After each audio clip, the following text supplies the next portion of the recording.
Feeling good? Ready to rock? Well enough, yes. Okay.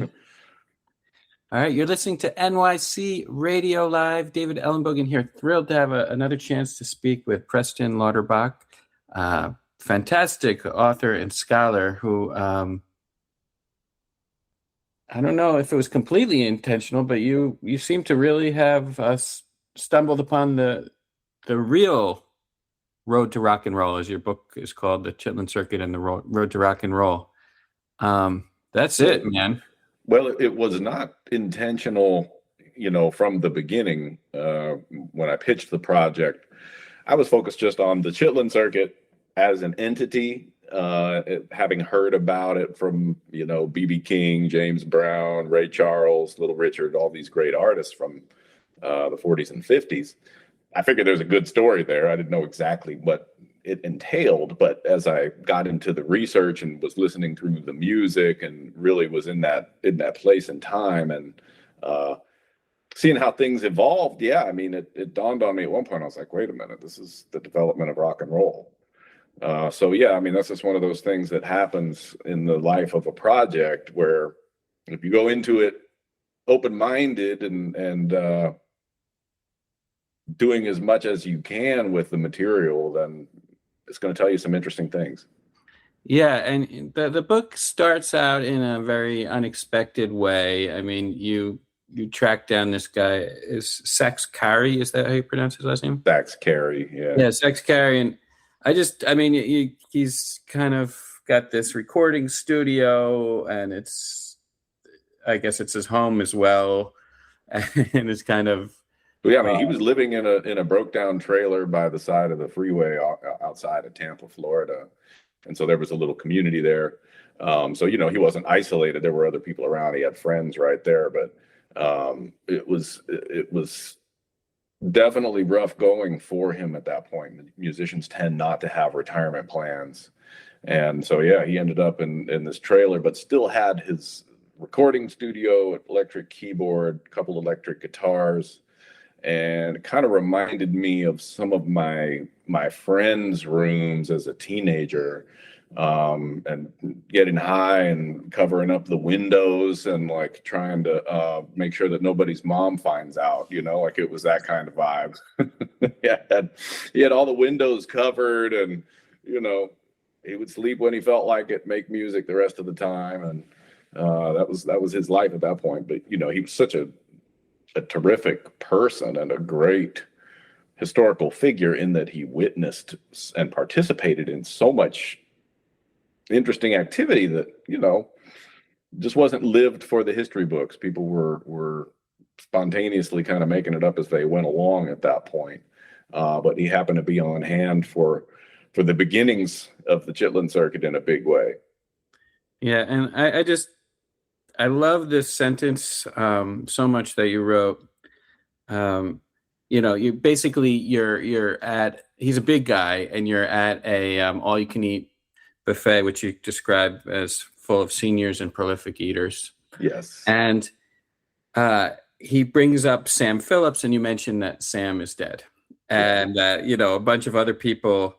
Everybody he mentions on the Rufus Thomas, and you report that they're dead, and you wrote, every name on his list, Tyrone Davis, his old Indianapolis pal, Jimmy Coe, Rufus Thomas, pushes him through the stages of grief and fast forward. The pained facial expression, barely perceptible head shake, a moment of reconciliation, then acceptance, and return to the food. You can picture it, right? It's like you're there with him. Yeah. He was a character. He was legit. He was definitely himself and nobody else. Yeah. So he led you into. He ended up kind of having a close relationship with one of the key historical figures who we can get into in a little bit, Denver Ferguson. But basically, from my understanding, and the way this all came about was in the 1930s, the Musicians Union and the mob and the jazz clubs were all very tight, yes, interchangeable. And there was one artist who decided to strike out in a different direction. The way that the musicians unions controlled and the mob controlled things is the mob-owned jazz clubs had some deal with the musicians union that if you were going to change venues, you needed to cool off for 6 months and not play anywhere else. And so this guy, Walter Barnes, says, well, what if I head off to the sticks, these tiny little barns in the South where the mob has no interest? Is that a decent summary there? Yeah. I mean, that's exactly what happened was that Barnes found space that was really beyond the control or beyond the financial interest or the reach of, the big time entities, the syndicate, as they called it back then, which were those kind of mob run entertainment companies. People like Louis Armstrong's manager, Joe Glazer was part of that world, and certainly other figures and other really influential agencies that are still around today had their start in those spaces, working with people like Al Capone, who in fact Walter Barnes came up working under in Chicago. But Barnes' idea was and think about this from like a telecommunications perspective. There was just very little conversation between, the black neighborhood in Little Rock, the black neighborhood in Dallas, the black neighborhood in New Orleans, the black neighborhood in Jackson, Mississippi. These places weren't exactly strongly connected. There wasn't a ton of travel taking place. These were pretty set communities, more or less. But Barnes, being from Mississippi and having relocated to Chicago, had some sense that every town, every city had a concentrated black neighborhood. This is during the time of segregation. And so Barnes' idea was to make a circuit of these spaces. And a lot of these towns didn't necessarily have a formal performance venue. Often they did. They'd have a little bar or a cafe or something like that. But in many instances, as Sachs pointed out, the person pitching the dance would rent a tobacco barn or maybe an industrial building, or would requisition a former barn or industrial building on the outskirts of town, a Masonic hall or something like that could be rented for a night. So all of these spaces became part of the Chitlin Circuit as more and more artists followed Walter Barnes along that path. The thing that Barnes did that really pioneered the whole thing was that he was not just a traveling performer and, really the first guy to do what he did, but he was also a journalist. And so he would publish columns from the road in the Chicago Defender, which is the national black newspaper at that time. And so he was circulating this information to, as I said, there was very little communication and awareness of what was going on on 2nd Street in Jacksonville and what was going on Rampart Street in New Orleans. Well, Barnes really pulled all of that together and united those neighborhoods into a greater whole and made it possible for other artists to tour. Incidentally, people have asked me about the Green Book and its use in this whole story. And if I'm not mistaken, Barnes predates the earliest publications of the Green Book. So he's really the pioneer of a lot of this kind of communication, travel, and entertainment that came together in black spaces during that time. Sorry, what's the Green Book? Oh, the Green Book was, I think the subtitle is Negro Motorist Guide to America, something along those lines. And so it was published during the era of segregation for black travelers to have a guide to where on the road they were welcome, like what hotels could they stay in, what restaurants could they stay in, what sort of like recreational facilities were they going to have access to, and the other side of that is what to avoid as a black traveler during the time of segregation. So there was a movie about it, movie about the Green Book, which centered on the travels of a musician in a later day, but it's at least akin to what was going on the circuit in its early times. Yeah, so there's so many fascinating things about Walter Barnes, but one, you mentioned that he was playing Al Capone's clubs, and there you have a great story of Al Capone sending him to the radio station to ask if they could broadcast his performances, and he was denied. Right. Based on race, they don't play black people on the radio, and I guess you can finish the story. Well, you got it going on pretty good right there. I don't know if I remember the details as well as you. He reports back to Al Capone, asks what happens and what happened, and he said he was denied. And Al Capone walks back with him to the radio station. They say, "Oh, we don't play coloreds," and Al Capone says, "Well, you do now." Yeah. And so it turns out that Al Capone broke the racial barrier. Yes, integrated the airwaves. Yeah.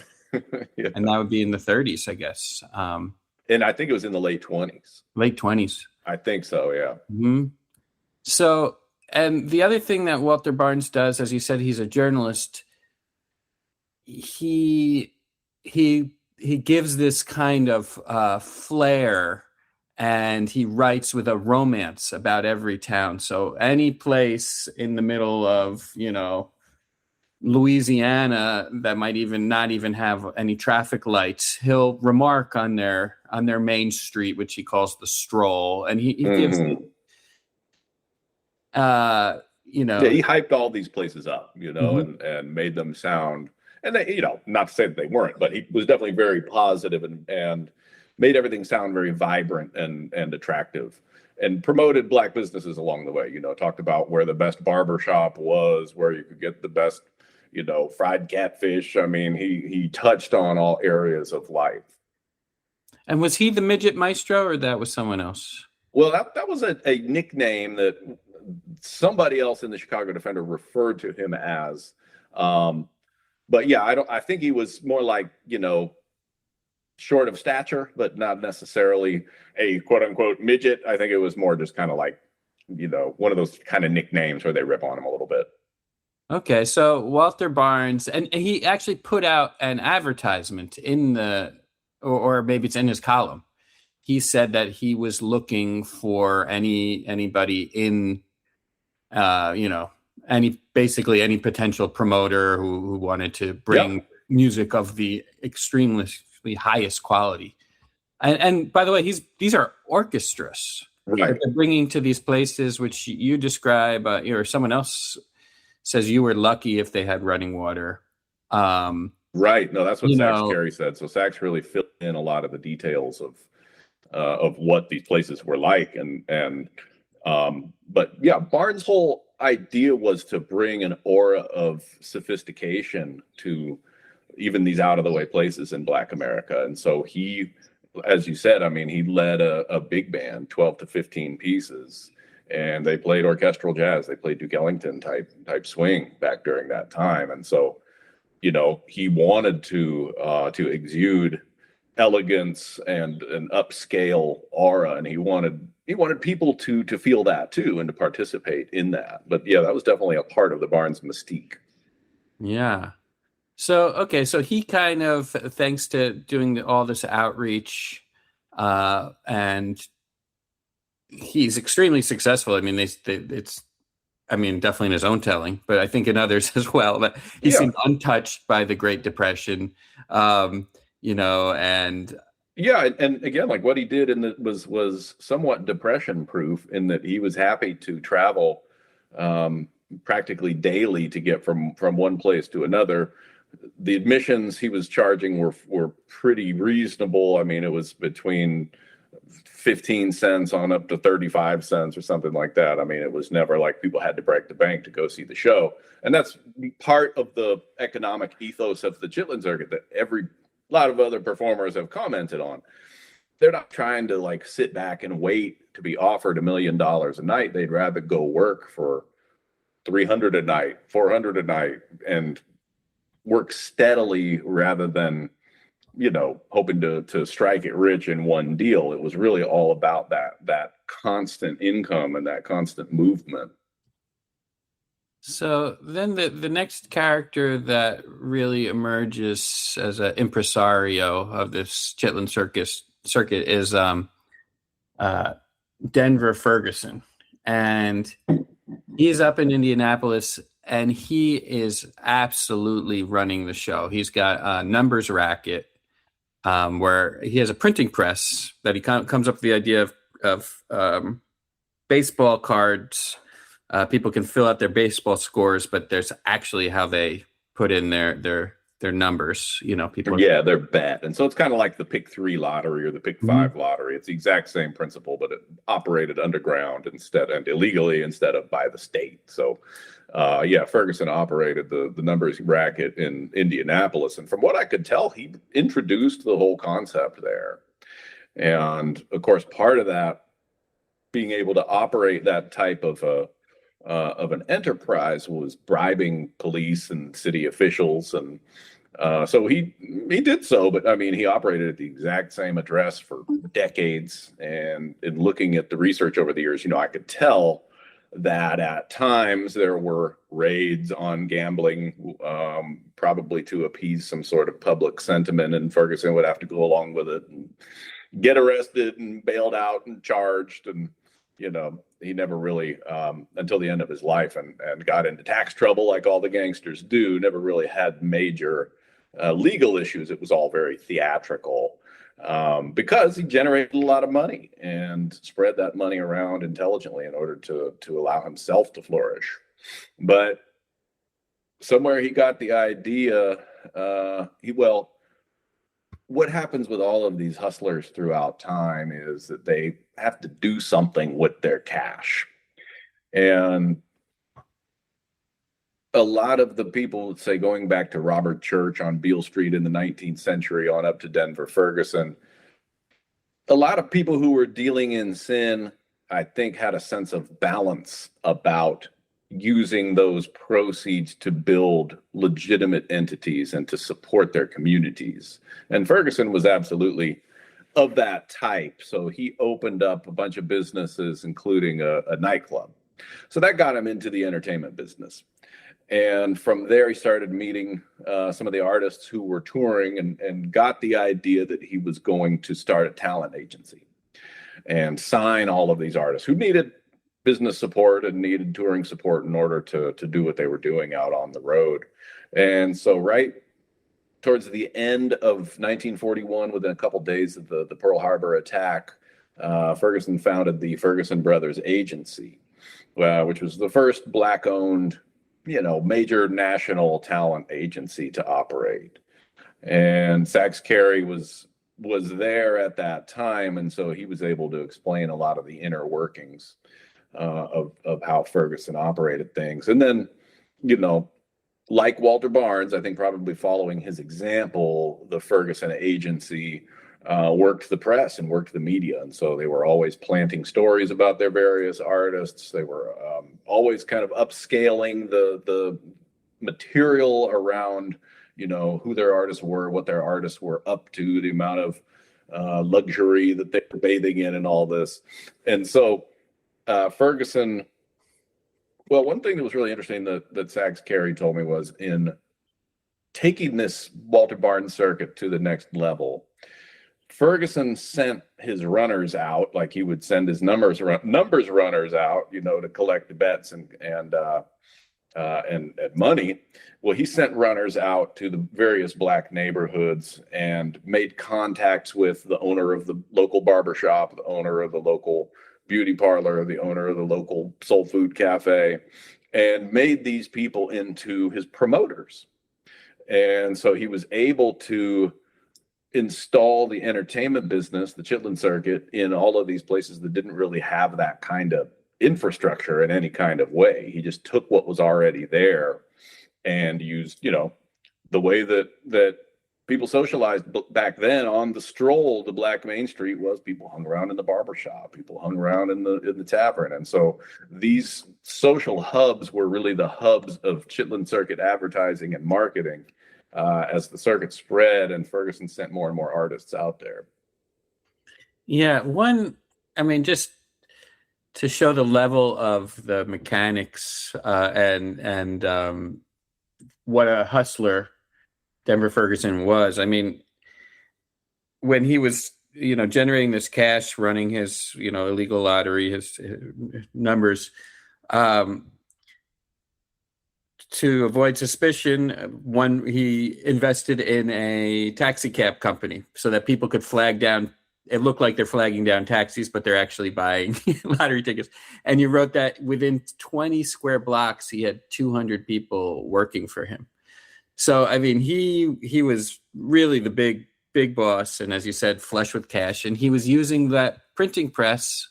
Now it goes from printing these lottery tickets. Now it's doing press kits and placards for the posters. Yeah, exactly. Yeah. And he's setting up this network of these, what he called shadow promoters in every single town, setting up a guy. And I guess they also had someone is kind of tour managing the bands. So there's two people watching how much money's coming in the door. And he's getting his cut on every single performance, Yeah, so I mean, one act in one place might not necessarily be bringing in a fortune, particularly if you're just taking the agent's 10 or 15%.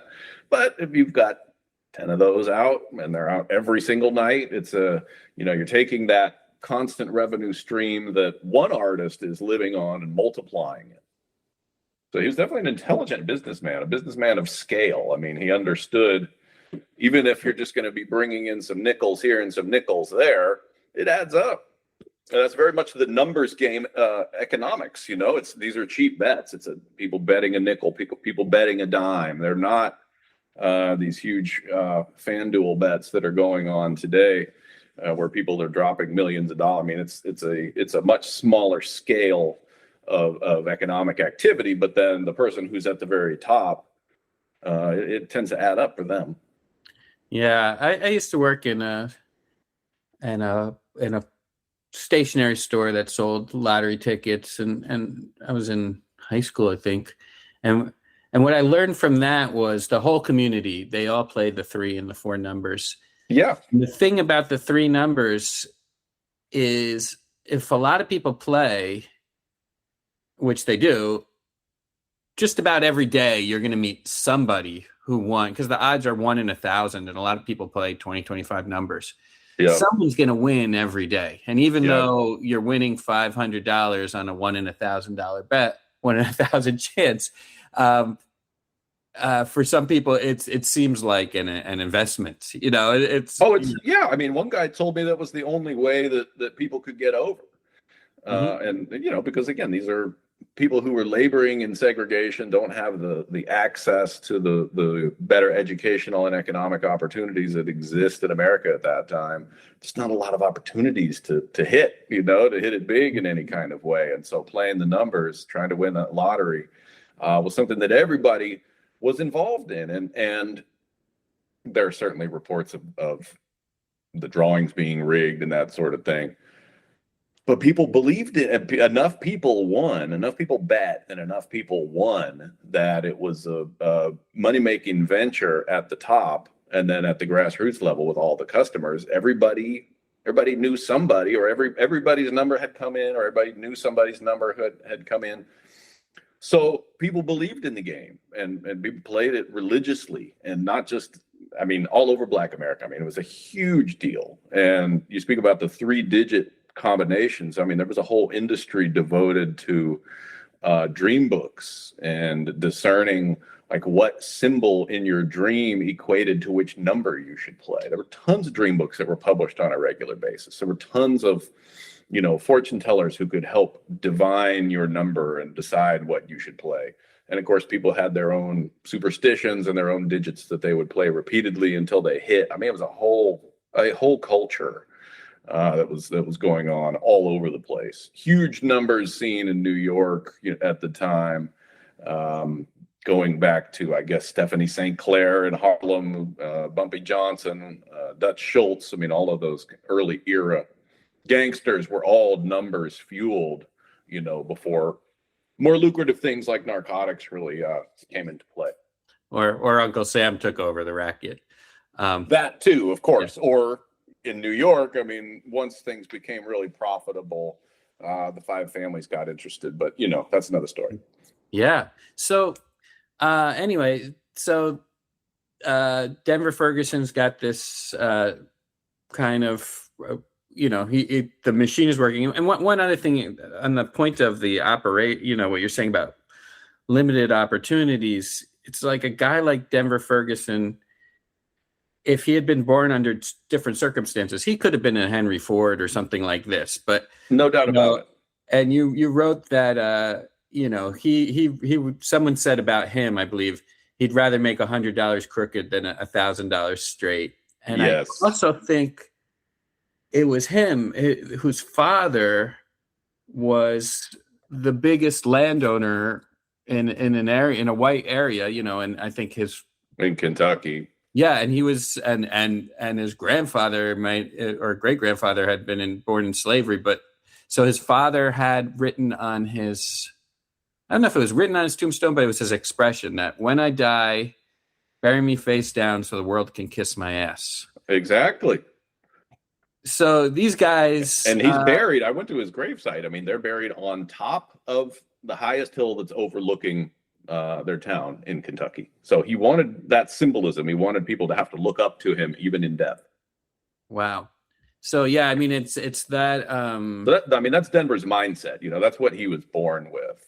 Mm-hmm. I mean, it was all about that kind of achievement and taking that attitude to it.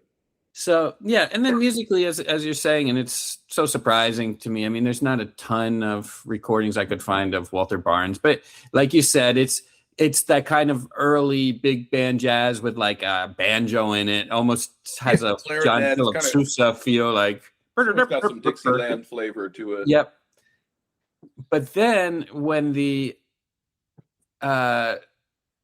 Depression, I guess, is it the Depression that strikes? It's World War II. It's World War II, and there's a rule that limiting tour buses in general. Rationing with gas and tires for the war effort. Absolutely. Yeah. And then, of course, guys getting drafted, really thinned out the ranks of a lot of the traveling big bands. So like we were talking about, Barnes had a 12 to 15 piece orchestra back in between 1930 and 38. Of course, I guess we'll get to Barnes' conclusion eventually, but by the time the World War II years roll around, that was not sustainable anymore. Tour buses were banned. I think people got through it. Gas was rationed, and so that really limited the amount of road travel that any individual could do. All of these economic forces and I guess geopolitical forces acted to shrink the number of musicians in a band from whatever double figures down to 4 or 5. And it just so happened that a group called Louis Jordan and the Timpani 5 were in the right place at the right time to be the hot thing. And so between those economic factors and that cultural factor of Louis Jordan becoming so popular with a totally different sound and a different setup. So, I mean, I think that's to be factored into it as well. But all of those things combine to reshape music and get it closer to rock and roll. Yeah. I mean, it's the Louis Jordan stuff. First, I mean, if people haven't checked it out, it's on fire. I mean, he's so great. He's incredible entertainer. The band is they're so perfect. So hot. I mean, it's just so fast paced and so clever, and there's nothing like it. I mean, I can remember pretty early on in this is my first book. I was fairly pretty early in my writing career. I'd done a couple things, but not much. But I remember listening to Louis Jordan and thinking, man, if I can't bring that level of energy to this proceeding, I shouldn't be doing it. And so people like that definitely pushed me forward because they're so good. And you can hear it with Louis Jordan. I mean, his energy and his upbeatness, his personality. His personality came through his music in a way that nobody else had ever really come through with those big bands. The big bands had their style. They had their soloist. Ellington is brilliant and Basie is bluesy and hard driving and all that stuff's awesome. But I mean, Louis Jordan, he did something nobody else had ever done before. and inspired a whole generation. I mean, you ask James Brown, you ask Chuck Berry, you ask Little Richard. The first generation rock and rollers all wanted to be Louis Jordan. It's not just, oh yeah, I like Louis Jordan and I like this and that. No, Louis Jordan completely changed the way a musician thought about music and what they could be. Yeah, I mean, B.B. King sang a ton of Louis Jordan songs. Ray Charles as well. You know, Let the Good Times Roll is you know, basically one of the first shots fired. It's kind of ironic, as you were talking, I was thinking about how butterfly wings, you know, in China cause a tsunami in Japan. It's like Hitler invades Poland and suddenly the buses get rationed and rock and roll gets born. You know? Yeah, unintended consequence for sure. So, okay, now we're really getting to something totally different sound, and there's a new kind of generation of musicians. I mean, we're saying generation, but we're talking like only a year or two difference. But Louis Jordan, in a sense, that band kind of does in the big band era for at least 100%. Yeah. And it made music. I think Louis Jordan made music more accessible to more people because, you know, you didn't have to go to all the expense and the trouble of hiring 12 or 15 musicians in order to have a viable band. 3 guys could do it. You know, a piano, a bass, and a drummer with the pianist vocalizing, right? Electric guitar gets into the mix to kind of fill an orchestra's space almost sonically. And so all of those changes happen together, you know, very rapidly. And to think of some of those musicians you mentioned, like, I don't know where, I mean, Ray Charles would have fit in the big band world.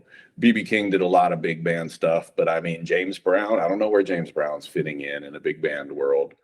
I don't know where Little Richard's fitting in a big band world. Fats Domino. I mean, all of these guys who loved Louis Jordan and became themselves because of him. I don't know that they would have worked in the old way. Yeah. And so there's people like, is it Wynoni Harris or Wynoni? Yeah. How do you pronounce his first name? Wynoni. Yeah. I mean, he's another one that, you know, I discovered through this book, and I can't believe it took me so long, because now he's a guy that embodies that rock and roll spirit. You can hear his insanity and his drive to the party is in his spirit, in his voice. I mean, you can hear it. I mean, he wants all the women and all the liquor, and there's no doubt about it. I mean, his personality, like his projection, you know, take the lyrics out of it. So the lyrics are a big part of it. Just his vibe is rock and roll. And of course, he was one of the earlier people to use that phrase in a popular record. So he belongs in that conversation with the early rock and rollers. Yeah, and then you've got T-Bone Walker coming through, and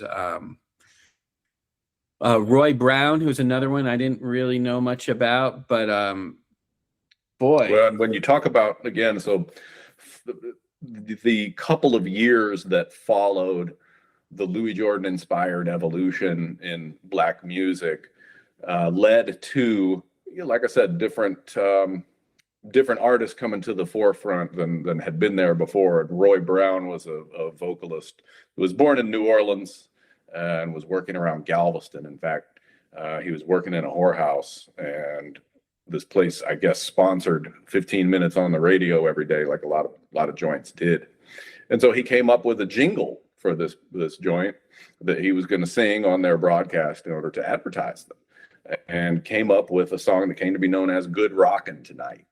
So rockin' was a sexual metaphor at that time. So he was trying to say that there would be good rockin' tonight over at this place that he was advertising.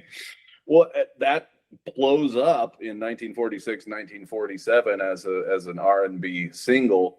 Good Rockin' Tonight, first performed by Roy Brown, covered immediately by Wynonie Harris. There's an Elvis Presley version that came along several years later. So that's one of those foundational pieces of rock and roll where that lingo comes into play for the first time, rockin'.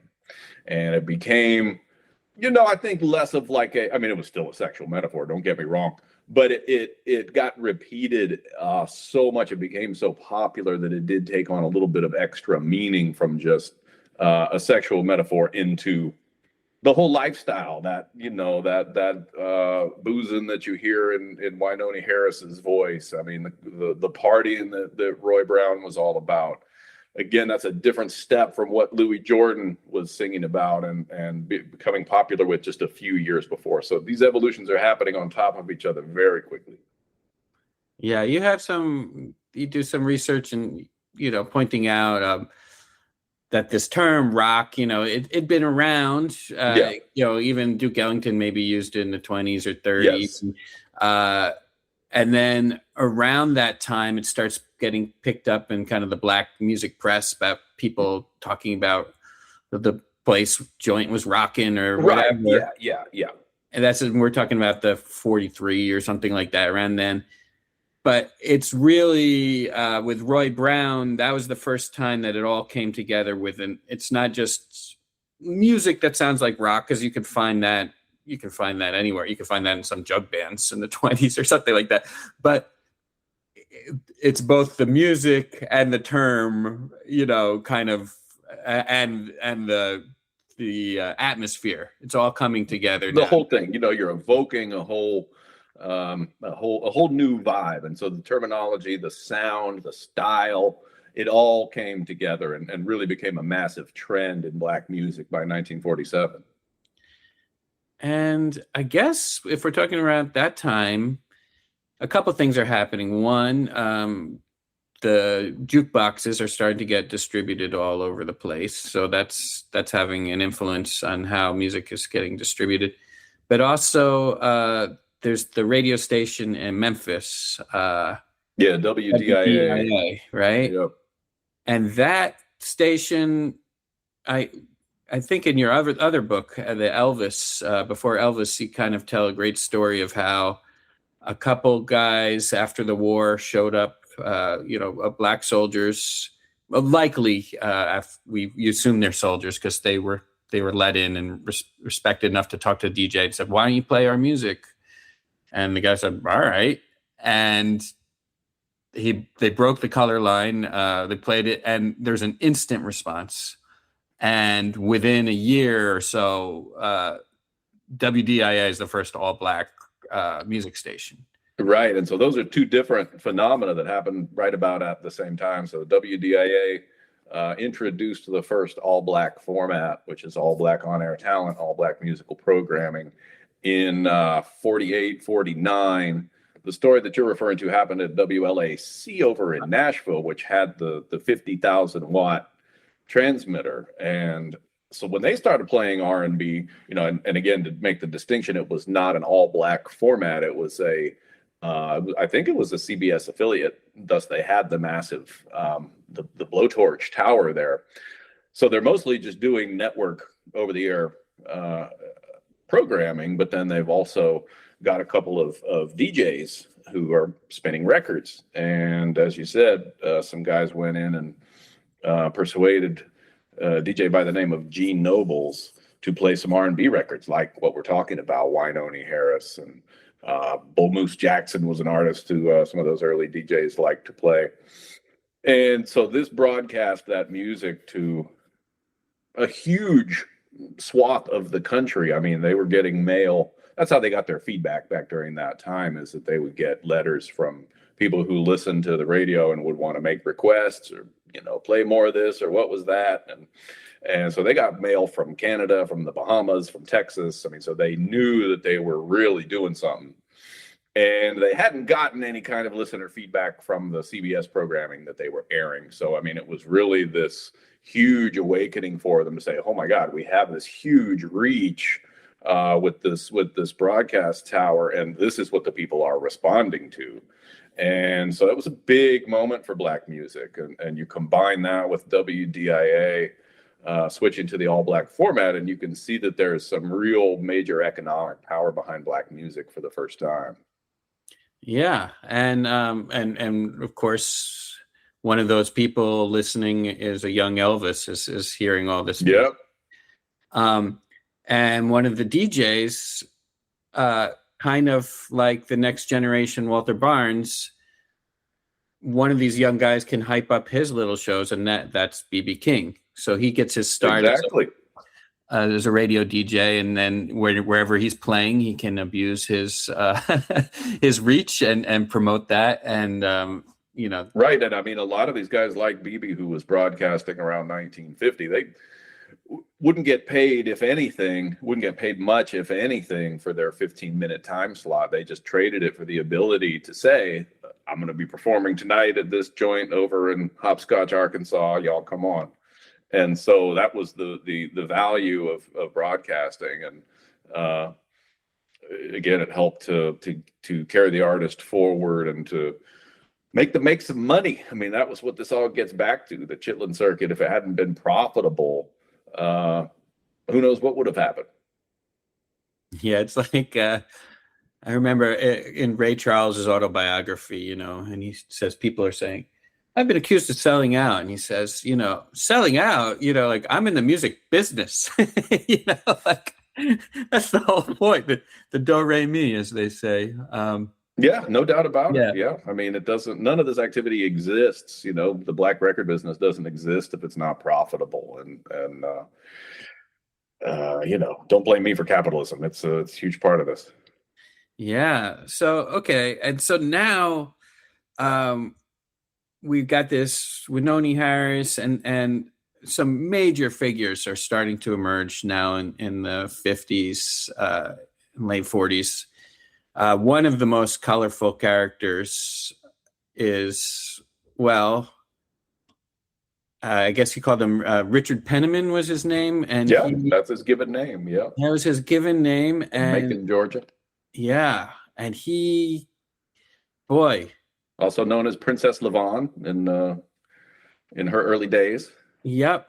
Yeah. So this young man, or however he liked to think about himself, seemed to have the spirit of the devil in him a little bit. I mean, you have a great story of him going to a neighbor's house and gifting her an old lady a package and for her birthday. And she opens it up and it's his own excrement, and he tackles away laughing, and she somehow overcomes her handicap to chase him down the road. Uh-huh. And I guess we should give it away before people lose interest. This becomes Little Richard. Yes. And a few interesting things I hadn't that jumped out to me. One, this whole gender bending thing was extremely prominent. You mentioned that there was as many kind of I forgot what they called them, transvestite acts as there were. At that point, they were referred to as female impersonators. That's kind of like the showbiz professional title. And female impersonators were a huge part of acts on the Chitlin Circuit.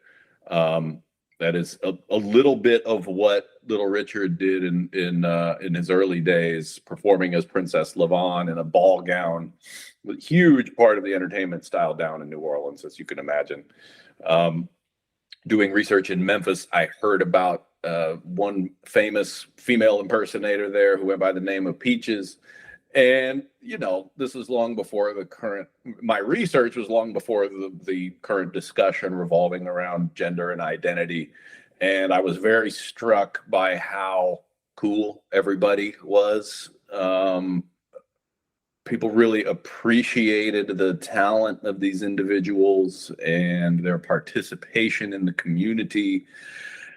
And, I did not detect a lot of, or at least nobody threw any kind of like bias or anger at me about these figures. Everybody appreciated them, enjoyed them. I mean, they were a huge attraction. And people bought tickets to watch female impersonators entertain. Like, it was a very accepted part of the early rock and roll scene. Yeah, and like even some of these like medicine shows, where they just throw up a tent, they might have a big portion of it is, and that would be in, middle of Alabama, they would have the female impersonators would be a big part of the show. I believe that Kid Colax, who even John Coltrane was part of his band. I think that the female impersonators might have been part of his show. I don't remember. think so. Yeah. Which is kind of like, now the picture we have of John Coltrane is as, this really studious, serious art musician.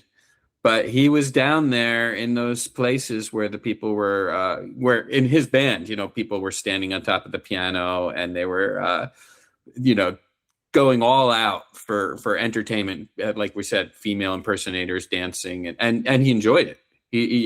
Coltrane was part of that scene. I mean, he got his start as a professional musician working for a band that was touring for Denver Ferguson and the Ferguson Brothers Agency. So that gives you another kind of perspective on the reach that Ferguson had and the influence that he had in shaping American music by putting some of these young artists to work. Now, one thing that struck me too was it's maybe a little bit later, but you described, in this Memphis scene, Phineas Newborn, who is just one of the most outrageous pianists I've ever, Phineas Newborn Jr., most incredible pianist, and his brother Calvin playing guitar. And it was in the 50s, and it was in one of these Chitlin Circuit type clubs. I think it was in Memphis, but you describe, I think it was Calvin, that would be like literally kind of having sex with the guitar when he's performing. That was his stage act. And this is maybe, I don't know if it was literal. I don't think it was literal sex. I don't think he penetrated the guitar. I think it was still figurative sex. Yeah. Oh, okay. Yeah, don't let your imagination run away with you. I'm going to stand up for Calvin on that one. I don't think he went that far. All right. There was some thrusting involved. Okay. So, but this is a decade before Jimi Hendrix. Oh, no doubt about it. But Hendrix is a Chitlin Circuit artist.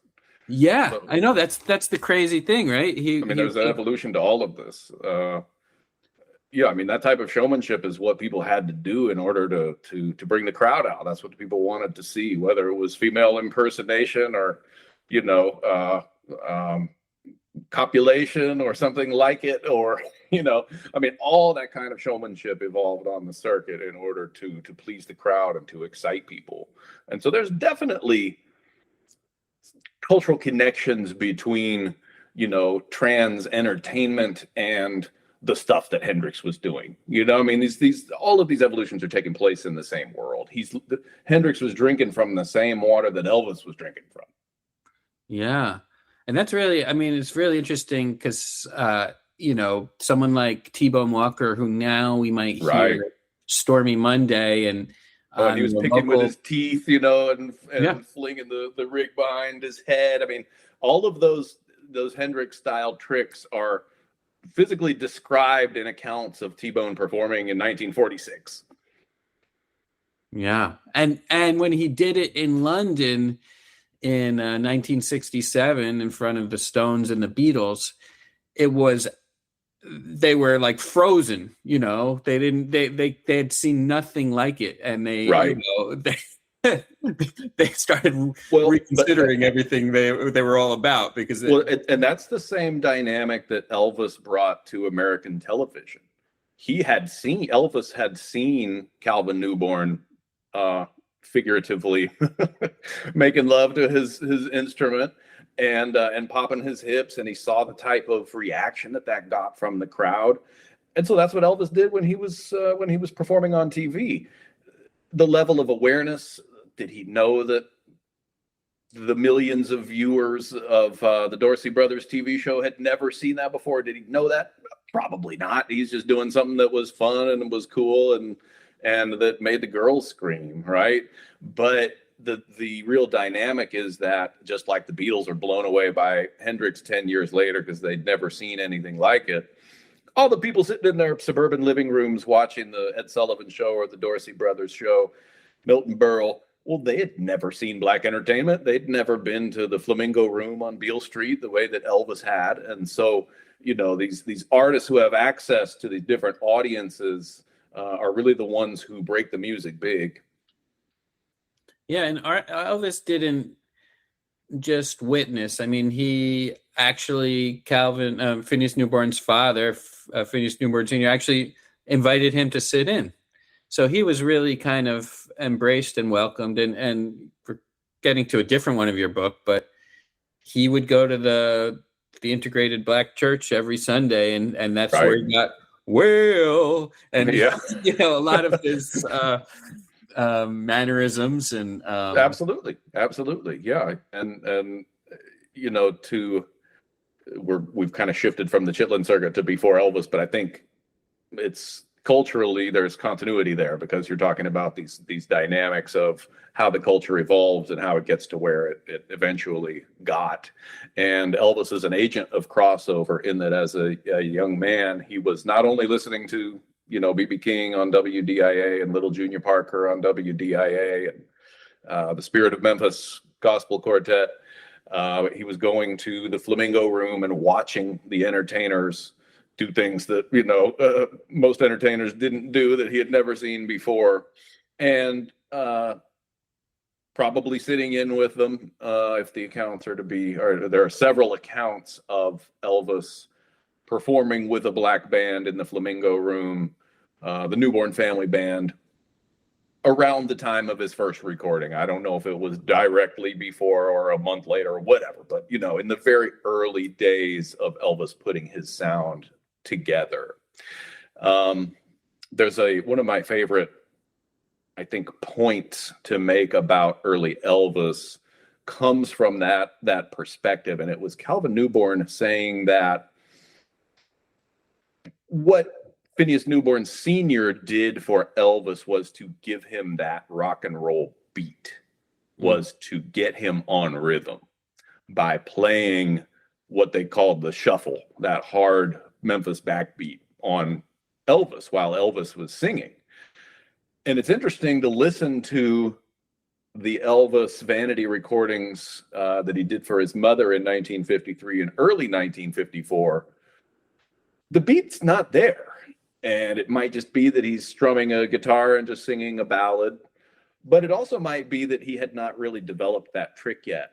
And then by the time you hear That's All Right, Mama, the beat is there. And so something happened, and probably some things happened. And I believe that one of them was that Elvis really imbibed black music and understood. All vocalists need to figure out their rhythm. A good friend of mine was a drummer who talked about working with Ann Peebles, who sang I Can't Stand the Rain. So she was discovered as a vocal talent. She had a beautiful sounding voice. But as my friend said, she had no time. Vocalists have to learn that. And so it's not at all unusual or out of the question that Elvis learned his time in the Flamingo Room playing with black artists, so that black rhythm was a core of his sound by the time he broke big in 54. I don't remember what the question was, but I love that riff. So I had to go on. No, I mean, yeah, I mean, it's it's amazing, because I mean, basically this is the revolution that's happening musically and otherwise, because different people were literally segregated, and certain records were only distributed to some people, and you could think you loved jazz, but you didn't know who Chick Webb was. You only knew who Benny Goodman was. Yeah. And then thanks to some of these technological changes, like, or I guess radio had been around since the 1890s, but the integration of radio, the jukeboxes, and what's festering down in the Chitlin Circuit, something really funky. It's creating a revolution, and I guess it kind of leads into Rocket 88 and Sam Phillips, and now we're kind of like now it's becoming what the world has accepted as being, yes, that's rock rock and and roll. roll thing, Exactly. right? Yes, exactly. So as you tell it, a band was heading to Sam Phillips' studio to record, and they accidentally they hit a bump, and a speaker cone gets destroyed, and they improvise a solution with a piece of paper, and now we have a distorted guitar on a recording, and yeah, I mean that's Rocket 88, and that's a lot of people say, okay, that's it, that's that's the thing. Right, exactly. Right? Yeah, it's like everything had come together by then. And so, yeah, I mean, so we now have Sam Phillips, and Sun Records cranking out hits, and I guess Howlin' Wolf's down there. One amazing thing is that Little Richard was so on fire. I mean, I love this story. Maybe I'll pass this one to you. Little Richard is playing a very small town. It must be in Alabama. Maybe it's Georgia. And a local popular act sneaks onto the stage in between the sets. You want to take that one? Was it James Brown? Yeah. Yeah. So, okay, good. You've read the book more recently than I have. But yeah, I mean, that was one of the great dynamics of art on the Chitlin Circuit, is that these artists inspired each other so rapidly. So James Brown, Little Richard was from Macon, Georgia. James Brown came to Macon, Georgia to work for Little Richard's manager. And James Brown started patterning himself after Little Richard on Little Richard's act, because, as you say, Little Richard was on fire. Well, when Tutti Frutti, Little Richard's first big hit, broke out, Little Richard was gone. He was no longer doing the small clubs in Georgia. He flew out to LA, where his record company was based, and really started to hit it big from that point, 1955 or so. Well, he left all of these gigs, all of these commitments unfulfilled in the little Georgia clubs that his manager had him booked at. And so the beginning of James Brown's career was as Little Richard. And in fact, his iconic stage introduction that everybody has heard, I guess most memorably from James Brown live at the Apollo, calling him the hardest working man in show business, was first applied to James as Little Richard, because the inside joke was Little Richard had to be the hardest working man in show business to be playing in two places at once. And so James came out as the hardest working man in show business, Little Richard. And then once he had won the crowd over, he let everybody know, my real name is James Brown. We're the Famous Flames. And that's really how he established his identity in the shadow of Little Richard, and eventually took over for himself. Yeah, and in that first encounter, you mentioned that actually Little Richard had been playing, and James Brown's band came on for a set in between Little Richard's set, and James Brown realized. Yeah, Richard got mad because he knew that James Brown was good, and he wanted to get him kicked off the stage or something along those lines. Like he didn't want to get shown up. Yeah, he said, you wrote, because James Brown realized his advantage was that Little Richard didn't dance. Right. And James Brown can certainly dance. So you have a quote in here in the book where, Richard is saying, like, make them stop, and then when he says to James Brown as they get, sent away, he said, "You're the onlyest man that has everything." So now wow. That was according to James, by the way. Right. So a good quote's probably better than a true story. I agree with that. Yep. So incredible. Now we're getting so many of these incredible artists are blossoming that become household names that cross over. Little Richard is one of the first. Chuck Berry spends very little time on the Chitlin Circuit. Right. He just flies right into mainstream culture and singing about high school romance and cars. Right. Yeah, I think after Maybelline came out, I found a few notices in the black newspapers of Chuck on tour with, I want to say, like Clarence Gatemouth Brown, who had taken over for T-Bone Walker, much in the way that James Brown took over for Little Richard.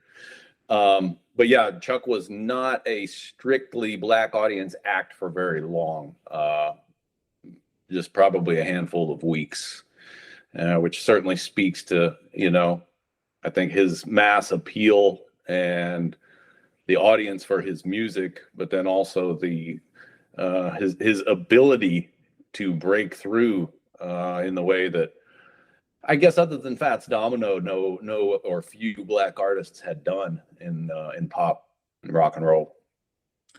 Now, one other key figure that we haven't spoken about is Don Roby, who is kind of your definitive tough guy, music producer who will negotiate. I mean, he was the first music gangster, record company gangster, and he ran the most successful black-owned record company, at least in the era prior to Motown. Founded in Houston, Texas, through his representation of Clarence Gatemouth Brown, and from there took off and became one of the leading labels in the rhythm and blues era throughout the 40s, 50s, 60s. He sold out or sold to a larger company just prior to his death in the early 70s. So he ran his own game for many decades and produced Bobby Blue Bland, Big Mama Thornton's version of Hound Dog, Johnny Ace, early Little Richard in Richard's first group, the Tempo Toppers. So Roby really was a pioneer in the recording industry. And I just saw Paul Simon perform 2 weeks ago, and he has an entire song about Johnny Ace in the set. It ends with Johnny Ace's picture, and it's a very emotional moment. Cool. And I wondered, and he as a child was very affected by the death of Johnny Ace. And in your book, you don't conclude it, but you reference the theory that his death, which certainly made an incredible amount of money for Don Roby, and was in this history of an artist being worth more dead than alive, just like Hank Williams when he died with "I'll Never Get Out of This World Alive" became a huge hit. So maybe I'm curious, really, if you can dig into that a little bit about the circumstances around his death and what we know and what we don't know. Sure. So Johnny Ace came out of Memphis, Tennessee, out of that WDIA scene that we spoke of earlier. So he started off broadcasting on the radio, became an accidental overnight hit, was at a recording session at WDIA, I think for Bobby Blue Bland, and there was a little bit of time left. And Johnny was messing around and sang a song called My Song. It's a gorgeous piece of music. Everybody should listen to it as soon as possible. There's just there's just something different about it. Johnny just was one of those artists who was just himself, just who he was so compelling that it became a hit, and everything that he released, Don Roby signed him pretty quick, or acquired his contract pretty quickly. And actually, let me kind of double click on that for a minute. Since publishing the Chitlin Circuit book, I learned a really interesting detail about Johnny Ace's first hit, My Song, which is that Don Roby got a hold of the demo before the song had been released. And the guy who produced it, who was I don't know if he's a disc jockey at WDI, I think he's a program director at WDI, so he was an executive side, asked Don Roby, if he could help him make this record, distribute this record, and so on. Roby took a demo of the Johnny Ace recording to a DJ convention. And before, he sat in a hotel room for 2 or 3 days playing this dub. And when he left, he had something like 500,000 pre-orders for the single. It was that good. And nobody else knew, right? This guy at WDIA in Memphis who discovered Johnny and produced that record didn't know. Johnny didn't know. Don Roby knew before that record ever hit, that was ever pressed, that it was a hit. So, I mean, it was essentially already a gold record before it even had been pressed. So Roby knew that. And again, like, he's portrayed as a gangster. He did some gangster stuff. Very shrewd, very intelligent, calculating man whose mind I don't think should be undersold just because he had rather rough tactics coming from the world that he did as a gambler. So he knows that this is a hit, acquires Johnny's contract, and makes Johnny Ace a star. And so after My Song sold its 500,000 and went gold, Johnny had a succession of, I want to say, 3 number 1 R&B hits. 1953, throughout 1953. 1954, things start to slow down a little bit, as they do with some artists. And the hits are not quite as prolific. The releases are not selling quite as much as they had at first. So fast forward to Christmas night, 1954 in Houston, Texas. Johnny Ace was there performing with Big Mama Thornton, and was, according to the story, was messing around with his gun backstage when he accidentally shot himself in the head, killed himself. Well, the circumstances and the questions around that have to do with whether Don Roby orchestrated the death of Johnny Ace as a massive promotional gimmick, because Roby dropped a new Johnny Ace single on that very day. So that was already in the works. So again, you think about Don Roby knowing that My Song was a hit before it had been pressed. Guy knew a hit record, right? And so Pledging My Love is the name of the record that was released on the day of Johnny's death. And it becomes the biggest Johnny Ace hit of all time, eclipsing everything else. In a time in which we talked about Chuck Berry crossing over to the white audience, well, that hadn't happened yet. So the first real mega crossover of a black record to white pop came through Johnny Ace and through these events. And so Roby did things like he shared publishing, which is the real income of the record, with a white company, who then got all kinds of pop artists to cover Pledging My Love.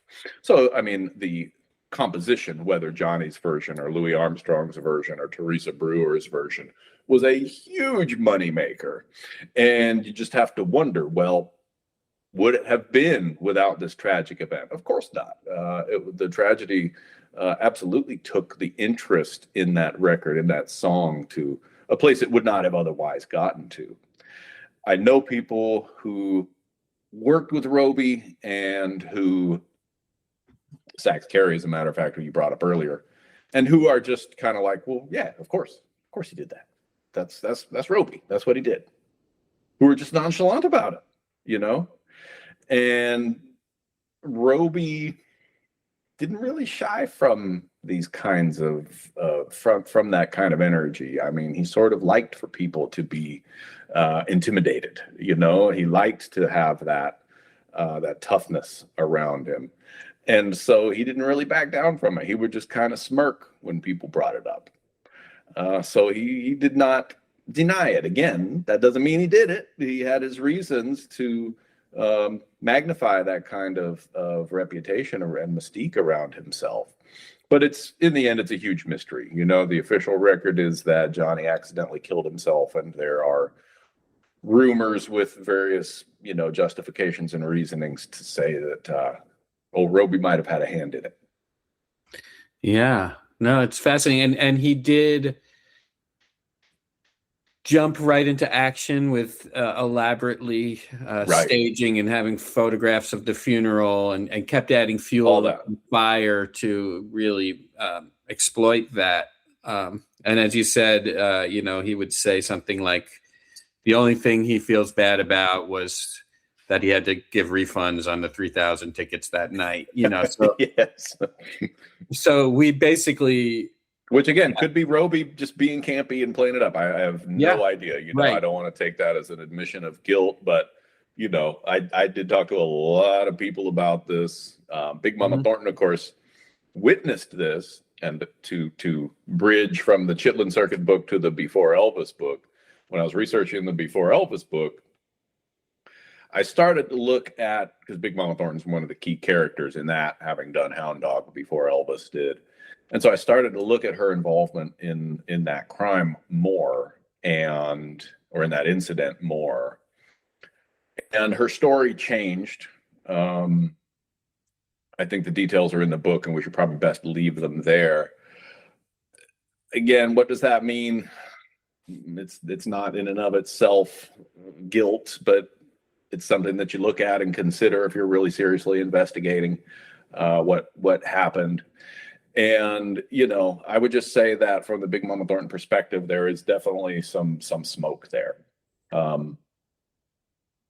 She felt terrible about it. Whether that means she was involved, she was right there with Johnny. Pure speculation. But it's a fascinating story that involves all of these interesting figures and major developments in rock and roll. Yeah, I mean, she had all the signs of a traumatized person, and yeah, And she had other trauma in her life. I mean, her whole life was very tough.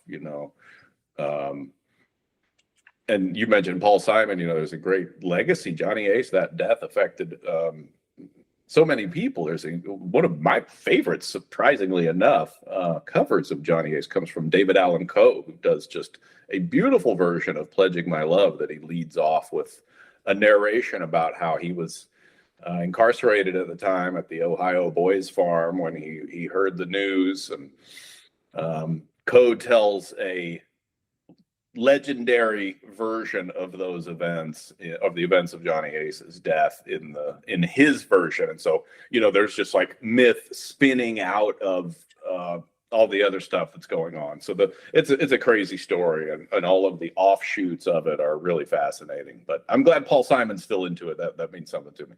Yeah. So basically,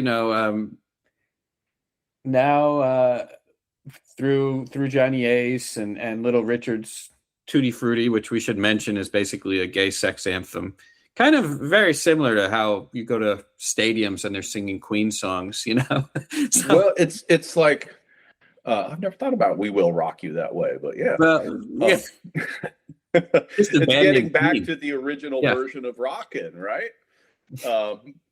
Yeah. So Little Richard Tutti Frutti, everybody knows that song, and maybe not everybody knows that he had to completely sanitize the lyrics in order to make it recordable, because it was obscene material. And again, I think this is probably a family show, and we'll leave the specific lyrics to the book, but people should definitely check that out. That's another kind of fun story behind the story. Okay, so basically, because now things shift, and we skipped the kind of there's kind of a key figure, Sunbeam Mitchell, who along with his wife create a place in Memphis, which is kind of the center of creativity, and all these great artists, are coming for the jam sessions. And as basically the undoing of this phase of the Chitlin Circuit is basically the urban renewal program. Right. Yeah. So, going back to what we said about Walter Barnes and how he was able to travel from community to community and figure out what was going on the Black Main Street in Little Rock, and the Black Main Street in Dallas, and the Black Main Street in Monroe, and so on and so forth. Well, when urban renewal came along, which was a federal program designed one at slum clearance and two at assisting in the construction of the interstate highway system after World War II, the areas that were targeted were, excuse me, almost invariably across the map were the black parts of town. And so, anybody who's familiar with New Orleans and has been on South Rampart Street, there's nothing left of it, virtually. Well, I think there's one or two historic buildings there, but the blocks and blocks and blocks of community that made Rampart Street don't exist. You've been to Memphis and seen Beale Street. There's literally a facade, 2 or 3 blocks of the historic buildings that were gutted and have been refurbished, but the neighborhood all around throughout the late 60s and early 70s looked like nuclear holocaust. I mean, they were almost totally cleared. Same situation in I don't know if it was in Macon, Georgia, Houston, where Don Roby was located. That was one of the key parts. Indianapolis, Indiana Avenue, where Denver Ferguson built his empire and founded the circuit, bulldozed through urban renewal. So all of these key spaces on the Chitlin Circuit were transformed through urban renewal. By transformed, I mean bulldozed. And so those communities just really didn't exist anymore that had supported the circuit throughout its growth and development all those years. Yeah, I think you quote Richard Wright, who says rather than the euphemism urban renewal, he calls it Negro removal. Exactly. Which is probably more accurate. And Yep. But so that kind of does in the black main streets, which were the center of this culture. But in Memphis, at least, those musicians are still around. And, now we have a different Mitchell and the high rhythm section. And now we have Al Green and Isaac Hayes and all these musicians, the backing bands that started. Now it becomes the roots of huge recordings rather than being a touring. The creativity just kind of shifts from being one-nighters across the South to just becoming monster hits. Right. No, Memphis, Chicago, Detroit, all of these mainstay centers for Black culture evolved towards recording when urban renewal hit. And, those cities, New Orleans included, Houston included, because of the Chitlin Circuit, all of these places had a deep roster of musicians because there were so many clubs, there were so many economic opportunities for musicians to develop. And so without that, you see the next generation after that soul generation that was really built on the Chitlin Circuit. Well, then you see hip hop come in because you don't have that same foundation of dozens upon dozens of learned musicians in all of these communities. So I do believe it's connected. Yeah.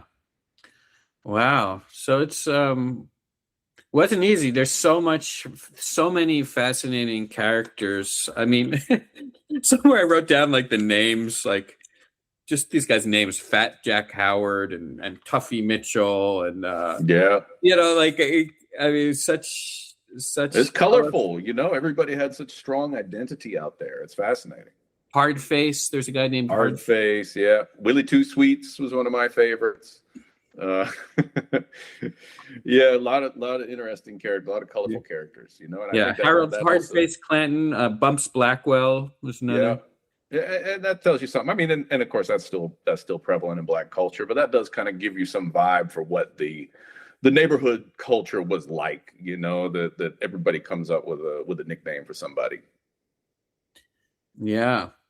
Well, it's really an incredible work of scholarship. And I think, if nothing else, just discovering all these artists, but also, I mean, as I said at the beginning, I think this book more than anything else really hits on this cultural phenomenon. I mean, it's pretty undeniable that this force that, I mean, you can go to Cambodia and they're listening, they're going to know some rock songs and stuff like that. And of course now hip hop is all over the place, but it was born in these kind of settings. Interestingly, like for real working people who are doing, manual labor jobs, who are maybe spending not a lot of money, but they really want the real entertainment. This is not, I once interviewed Randy Weston, the jazz pianist. Yeah. And we were talking about Africa, which he loves to speak about. And he said, in Africa, they don't need the New York Times to tell them who's good. So this is not a top-down thing. This was a bottom-up right phenomenon. Yeah, very, very authentic grassroots creation where you had to be damn good. And I think that competitive environment fueled these talents. I mean, people work their asses off. You talk about James Brown upstaging Little Richard. That's a great sequence of events to illustrate that. You talk about Gatemouth Brown trying to blow T-Bone Walker off the stage. I mean, that's what it was all about. You had to be better than the best. Mm-hmm. And these guys were so good. Like you talk about, Phineas Newborn being on some of these earliest Sun recordings, playing, things that sound like a bluesy type. Boogie woogie. Yeah, that's what he called it. One would have no idea that he could also be one of the most incredible bebop pianists that ever walked the earth. You wouldn't even, what these people were capable, the level of talent is unknown because we just know what they were delivering for the audiences or for the promoters, for the record companies. But, him as a perfect example, like this is genius level. Oh, he's off the charts. No, I mean, he's like Mozart. I mean, he's like Bach. I mean, his inventiveness and his skill with the instrument, highest level possible in humanity. Yeah. Well, okay. I guess we can leave it there because nowhere else to go. Yeah. That's a full circle right there. Newborn to Mozart. Yep. Yeah, and you like the Bach, that Sarabunda, the Zarabund or whatever, Saraband. You'd see these pieces called Saraband. That's actually based on a like Congolese, the Zarabunda. Well, and I was in Mozart's house in Vienna and learned about his African influence, and so there was an African musician there who I don't know if they were in Vienna or if they met in Paris, but who was in Mozart's circle and was certainly an influence. Nobody talks about that, I mean, it's incredible. And so African music, African rhythms, melodies, roots, God, I mean, just listen to white music on its own. It's so flat. I mean, across genre, I mean, there just isn't the kind of bounce, the sway, the play with the beat, the texture that you get from African-based music. And so to me, African-based music is everything, I mean, without the African influence, the African-American influence, there ain't much I want to hear, there's so much richness and so much depth to that music, regardless of what generation we're talking about. Well, Randy Weston would agree. Yeah. I mean, it's,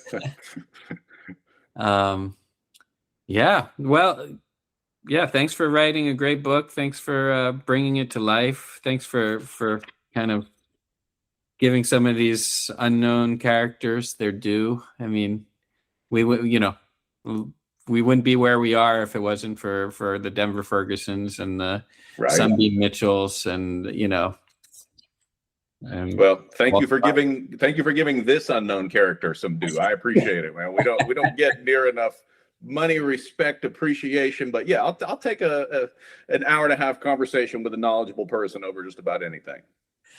Well, hopefully, we can do more. I mean, I know you got more books, and I was trying to steer away from the Elvis stuff, but all that stuff is so incredible. All those Big Boy Crudup and yeah, Thornton. So, Yeah, this was super fun. Thanks for your time. Thanks, brother. You too. Yeah, all right. Keep in touch. You too. See ya. Peace.